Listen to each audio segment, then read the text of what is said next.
sungguh membuat kita terpesona, sungguh membuat kita semakin semangat. Ya. Ada jemaat yang baru? Berikan salam kepada Ibu. Itu dari masalah. Berikan salam kepada Ibu.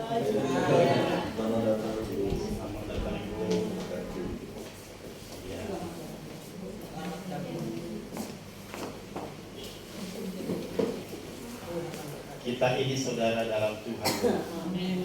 Biarlah wajah-wajah yang cantik-cantik, ganteng-ganteng, yang penuh kemuliaan dengan Tuhan. Amin. Kita saudara dalam Tuhan. Kesaksian tadi membuat saya itu semakin berapi-api untuk berdoa sama Tuhan. Tuhan, janjimu seperti fajar pagi hari yang tiada pernah terlambat bersinar. Janji Tuhan tepat pada waktunya. Makanya saudara, jangan putus-putusnya untuk berdoa sama Tuhan. Amin. Sebelum doa kita dijawab, jangan pernah berlutut sama Tuhan. Tetap percaya dan tetap setia sama Tuhan. Amin, saudara. Amin. Baik, kita ambil Alkitab kita mau belajar firman Tuhan. Kita akan buka dari Ibrani 4 ayat yang pertama sampai ayat yang ke-7. Ibrani 4 ayat pertama sampai ayat yang ke-7 kita baca secara bergantian. Yang pertama saya, yang kedua Bapak Ibu Saudara. Boleh kita tampilkan Ibrani 4 ayat 1 sampai ayat yang ke-7, ya. Firman Tuhan berkata demikian. Setelah pada zaman dahulu Allah berulang-ulang kali bukan salah. Ibrani 4 ayat. ya, Ibrani 4 ayat 1. Hanya kalau pada mulanya ya 4 ayat 1. ada Ibrani 4 bisa? Ya, saya bacakan. Sebab itu baiklah kita waspada, supaya jangan ada seorang di antara kamu yang dianggap ketinggalan, sekalipun janji akan masuk ke dalam perhentian masih berlaku. Ayat 2, silakan saudara. Karena kepada kita diberitakan juga kabar kesukaan sama seperti kepada mereka, tetapi firman berita itu tidak berguna bagi mereka, karena tidak bertumbuh bersama-sama beriman dengan mereka yang mendengarnya. Sebab kita yang beriman akan masuk ke tempat perhentian seperti yang ia katakan, sehingga aku bersumpah dalam murkaku, mereka tak akan masuk ke tempat perhentianku, sekalipun pekerjaannya sudah selesai sejak dunia dijadikan. Ayat 4, silakan. Sebab tentang hari ketujuh pernah dikatakan di dalam suatu nas, dan Allah berhenti pada hari ketujuh dari segala pekerjaannya. Dan dalam nas ini itu kita baca, mereka takkan masuk ke tempat perhentianku. Jadi sudah jelas bahwa ada sejumlah orang yang masuk ke tempat perhentian itu, sedangkan mereka yang padanya lebih dahulu diberitakan akan kesukaan itu tidak masuk karena ketidaktaatan mereka. Ayat 7 sama-sama 32 ya. Sebab itu ia menetapkan pula suatu hari, yaitu hari ini, ketika ia setelah sekian lama berfirman dengan perantara Daud seperti dikatakan pada hari ini, jika kamu mendengar suaranya, janganlah keraskan hatimu. Ya, tema firman Tuhan hari ini yaitu tempat perhentian yang disediakan Allah. Ya, tempat perhentian yang disediakan Allah. Surat Ibrani ini ditulis oleh Rasul Paulus, ya. Ditulis kepada jemaat Kristen yang ada di Ibrani. Yang pertama dikatakan, sebab itu baiklah kita waspada, supaya jangan ada seorang di antara kamu yang dianggap ketinggalan, sekalipun janji akan masuk ke dalam perhentiannya masih berlaku. Nah, Rasul Paulus mengingatkan dan menegaskan ya dalam suratnya kepada orang Kristen yang ada di Ibrani, Jangan ada seorang pun yang ketinggalan, ya. Jangan ada seorang pun yang ketinggalan untuk masuk ke tempat perhentian yang telah disediakan Allah. Tempat perhentian yang dimaksud ini seperti apa, saudara? Ya. Dalam sejarah bangsa Israel, ya, menuju tanah Kanaan, suatu tempat yang cukup baik, ya, yang telah disediakan Allah pada zaman itu, ya. Ada banyak bangsa Israel yang tidak masuk. Kenapa, Bu Saudara? Karena bangsa Israel itu adalah bangsa yang keras kepala, tegar tengkuk, suka bersungguh-sungguh menuntut. Bahkan mereka itu jauh dari Tuhan, ya, suka menentang Tuhan. Hidupnya tidak mau diatur, ya. Sehingga tidak sedikit dari antara bangsa Israel itu yang binasa di padang gurun. Tempat perhentian yang dimaksud di sini adalah tempat kehidupan kekal di surga, yaitu keselamatan. Bapak Saudara yang dikasihi Tuhan, janji Tuhan tentang tempat perhentian itu bukan hanya berlaku bagi bangsa Israel saja, tetapi bagi orang Kristen yang ada di Ibrani dan juga kepada orang Kristen pada masa kini. Keselamatan itu tidak hanya berhenti pada zaman bangsa Israel saja. Tempat perhentian dimaksud Tuhan bukan berlaku hanya pada orang Israel saja, bukan hanya pada orang Kristen yang ada di Ibrani, juga berlaku sama kita pada saat ini. Ya, dan janji itu tidak stop hanya di situ saja, tetapi masih berlangsung sampai hari ini. Itu sebabnya Rasul Paulus mengatakan, jangan ada seorang pun yang ketinggalan. Ya. Jangan ada seorang pun yang ketinggalan. Untuk apa? Untuk masuk ke tempat perhentian yang Tuhan telah sediakan. Lebih lanjut dia katakan, ya, jangan ada seorang pun yang ketinggalan, ya. Sekalipun janji yang akan masuk ke dalam perhentian yang masih berlaku, ya. Artinya dia mengatakan sekalipun tempat perhentian itu masih berlaku, ya. Artinya Bapak Saudara, kita sebagai orang Kristen diingatkan harus tetap berjuang. Harus tetap berjuang untuk masuk ke tempat perhentian. Tuhan tidak mau ada dari antara kita seorang pun yang ketinggalan. Ya. Keselamatan yang Tuhan sudah berikan kepada kita bukan berarti kita sebagai orang percaya hanya diam saja, tetapi kita harus berjuang. Sekalipun ada banyak persoalan, masalah, pencobaan, tantangan yang kita hadapi hari-hari ini, kita harus tetap setia berjuang. Jangan suka bersungguh-sungguh, jangan suka menuntut seperti bangsa Israel, di mana bangsa Israel sudah dibawa keluar oleh tangan Tuhan sendiri yang mengeluarkan mereka. Untuk apa? Supaya mereka boleh masuk ke tanah perjanjian. Tetapi mereka tidak sadar Tuhan sudah memberikan tempat. Tetapi apa yang mereka lihat? Mereka nggak sadar. Yang menyelamatkan, dia mengeluarkan mereka dari kerja keras, ya, dari penyiksaan oleh bangsa Mesir. Mereka itu tidak melihat itu. Yang mereka lihat apa? Hanya menuntut. Perutnya lapar, mati kelaparan. Mereka bersungut-sungut. Ya, ini yang mereka lihat. Dan mereka tidak melihat bagaimana penyertaan Tuhan, pemeliharaan Tuhan selama berapa lama di padang gurun. Itu mereka tidak lihat. Dan yang lebih lagi, Tuhan sudah memberikan suatu tempat perhentian supaya mereka itu beribadah kepada Tuhan, supaya mereka menikmati kasih kebaikan Tuhan, tanah yang subur. Itu tidak mereka lihat. Sehingga ada banyak dari antara bangsa Israel itu yang mati binasa. Karena apa? Karena mereka tidak setia kepada Tuhan. Mereka tidak sadar bahwa Tuhan sudah membawa keluar.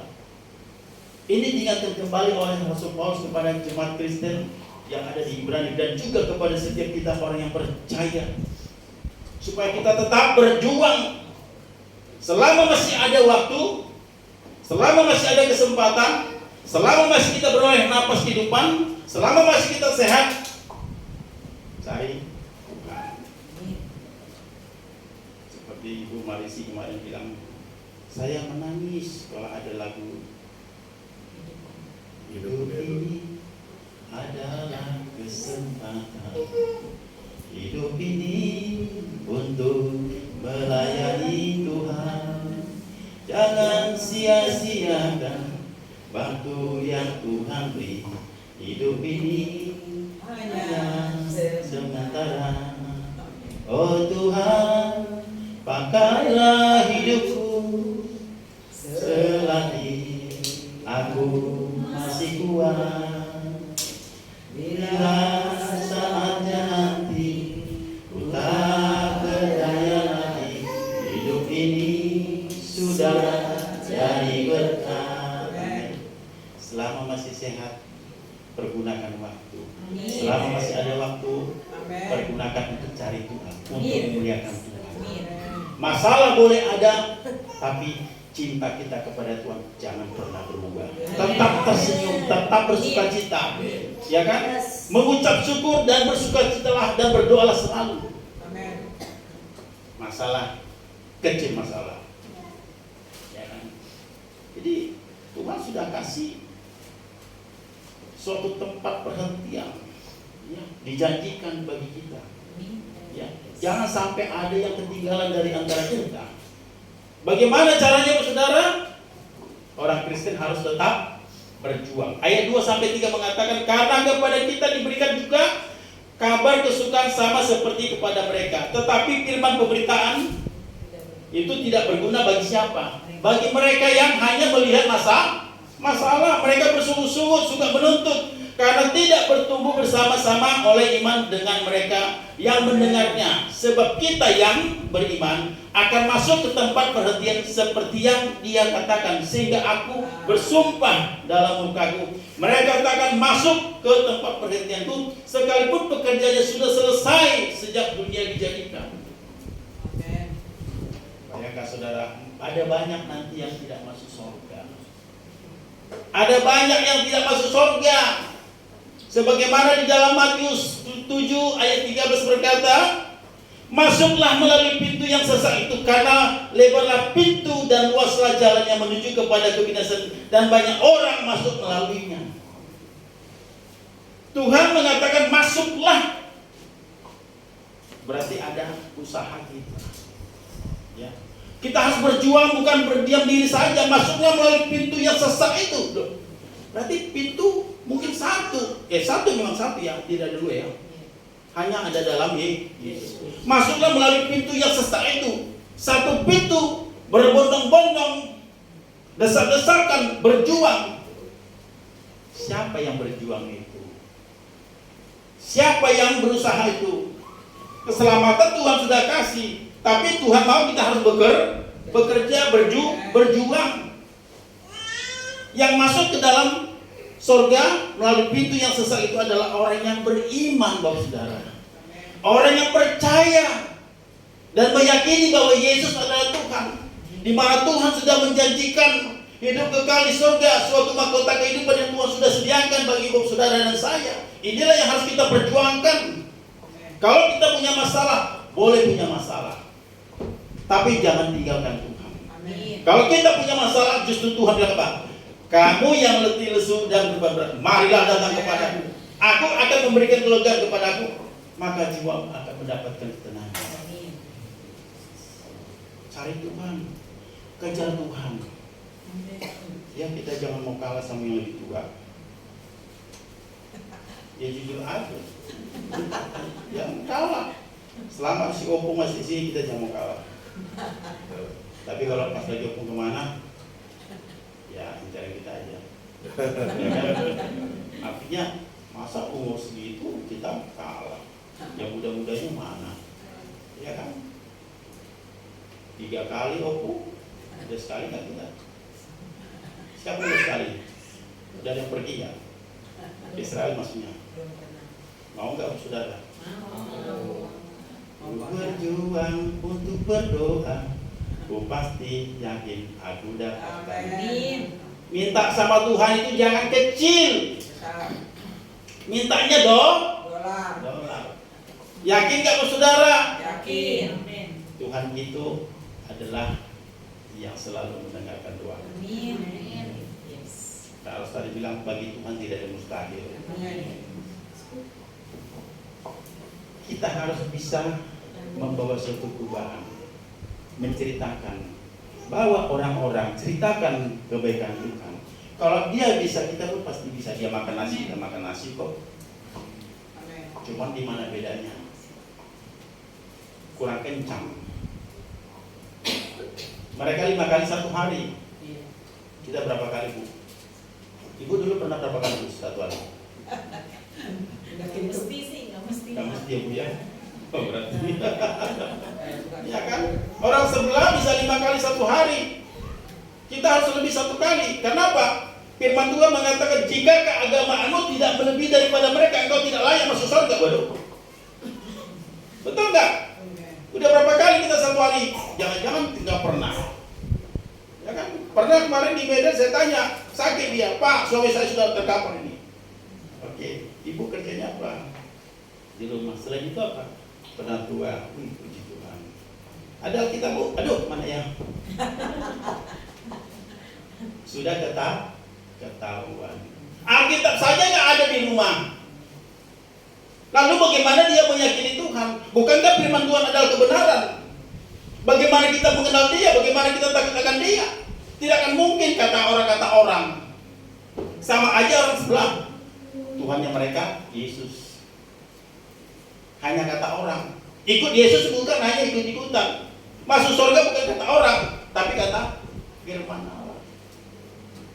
Perlu kita mengenal Tuhan lebih dalam. Bayangkan, baca Alkitab nggak pernah, karena nggak punya Alkitab di rumah. Yang adanya Alkitab. Itu nggak apa-apa punya Alkitab, tapi firman Tuhan Alkitab itu harus ada di rumah. Ya, saya pada udah bagi-bagi Alkitab untuk bapak saudara. Yang belum ada banyak lagi di mobil masih banyak lagi. Mau satu apa itu juga masih ada. Ya. Artinya kita harus memang renungkan Taurat itu siang dan malam. Bertindaklah hati-hati sesuai dengan hukum yang tertulis. Ya. Maka perjalanan kita akan beruntung dan berhasil. Berbahagialah orang yang merenungkan Taurat itu siang dan malam. Apa saja dikerjakan, diperbuatnya, Tuhan pasti buat berhasil. Insya Allah pasti. Ada terdapat insya Allah ya. Ya, nggak ada itu.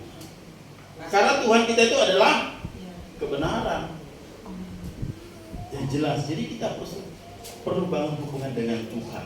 Ya. Kita perlu bangun hubungan dengan Tuhan yang lebih akrab lagi. Jadi dikatakan karena kepada kita diberitakan juga kabar kesukaan sama seperti kepada mereka, tetapi firman pemberitaan itu tidak berguna bagi mereka yang tidak mencintai Tuhan, tidak percaya, ya, karena tidak bertumbuh bersama-sama oleh iman dengan mereka yang mendengarnya. Sebab kita yang beriman akan masuk ke tempat perhentian seperti yang dia katakan, sehingga aku bersumpah dalam murkaku, mereka takkan masuk ke tempat perhentianku sekalipun pekerjaan sudah selesai sejak dunia dijadikan. Bapak saudara, hal yang sama Rasul Paulus mengatakan di dalam Filipi 1 ayat 27, berjuanglah, ya, coba ditampilkan Filipi 1 ayat 27.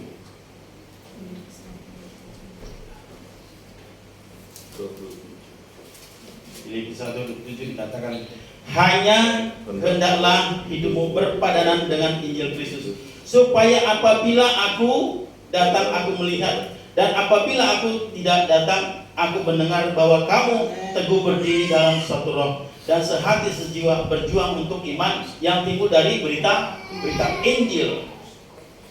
Jadi untuk meraih keselamatan, untuk masuk surga, kita harus berjuang. Rasul Paulus pada saat itu dalam penjara. Dia mengirimkan suratnya kepada jemaat yang di Filipi, supaya kamu tetap berjuang sekalipun aku tidak melihat kamu, tetapi aku mendengar dan mengetahui bahwa kamu tetap berjuang dalam pemberitaan Injil. Artinya buat saudara, kita ikut Tuhan, kita cari Tuhan, kita beriman, jangan karena dipaksa. Jangan karena dipaksa, ayo berdoa, ayo bersekutu dengan Tuhan, ayo bangun pagi, ayo. Ya ampun deh, capeknya. Orang Kristen yang sudah percaya akan Kristus jangan harus diingatkan dulu baru bertobat, datang kepada Tuhan, ikut doa, beribadah. Tetapi orang Kristen harus sadar. Kita harus sadar, saudara. Kenapa? Kita sudah diselamatkan. Janji mahkota kehidupan Tuhan sudah sediakan. Jangan harus diingatkan dulu baru kita doa. Kita harus sadar bahwa saudara, kita tidak akan mungkin mampu menjalani kehidupan ini. Yesus mengatakan, di luar aku kamu tidak dapat berbuat apa-apa. Jangan kita merasa hebat, jangan merasa kita punya kuasa yang luar biasa.